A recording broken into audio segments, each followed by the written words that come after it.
If you're trying to grow on YouTube in 2026, you've probably heard advice from both Film Booth and vidIQ. But here's the problem. Their advice is completely different. One focuses heavily on psychology, storytelling, and making better videos. The other focuses more on analytics, SEO, trends, and strategy. So the real question is, which one actually gives the best advice for growing on YouTube today? Well, after watching both for a long time, I think the answer is more interesting than people expect. First of all, both channels are valuable. This is not one of those "this creator is bad" videos, because honestly, both have helped a lot of creators grow. But the reason I wanted to make this comparison is because they represent two very different ways of thinking about YouTube, and understanding that difference is important if you're a small creator right now, especially in 2026, where competition is insane. Let's start with vidIQ. vidIQ is heavily focused on growth strategy, search optimization, trends, thumbnails, upload ideas, and understanding YouTube data. Their content is very practical. A lot of beginner creators love vidIQ because it feels actionable. You watch a video and immediately think, okay, I can try this today. And honestly, that's useful, especially when you're starting from zero and don't even understand how YouTube works yet. But here's the thing. Sometimes creator advice becomes too focused on hacks and tactics. And that's where I think some creators get stuck, because YouTube in 2026 is becoming less about gaming the algorithm and more about understanding human attention. Now, this is where Film Booth feels very different.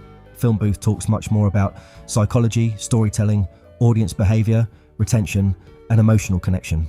Instead of saying, use this keyword, Film Booth is more likely to say, why would someone care enough to click this? And honestly, that mindset is becoming much more important now, because YouTube has changed. There's simply too much content today. People are not clicking videos because of perfect SEO anymore.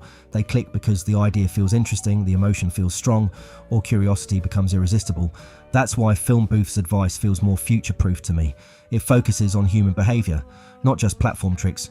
Now, if you're a complete beginner, I actually think vidIQ is easier to start with, because vidIQ simplifies YouTube. It gives creators structure, direction, and clear steps. That's important when you're overwhelmed. But once creators understand the basics, I think channels like Film Booth become more valuable long term, because eventually growth becomes less about information and more about execution. Honestly, I think the biggest mistake creators make is trying to copy advice mechanically. People here use this thumbnail style, or talk faster, or upload more shorts, but they don't understand why those things work. And that's dangerous, because YouTube constantly changes. What works today may stop working next year. But psychology, curiosity, storytelling, human attention, those things never really disappear. That's why I personally think understanding viewers matters more than understanding the algorithm itself, because the algorithm follows people, not the other way around. So, who has the best growth advice for 2026? Honestly, I think both channels teach different pieces of the puzzle.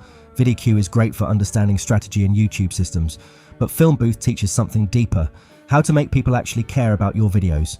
And in 2026, that's probably the skill that matters most. But now I'm curious, which creator's advice do you think is more useful right now?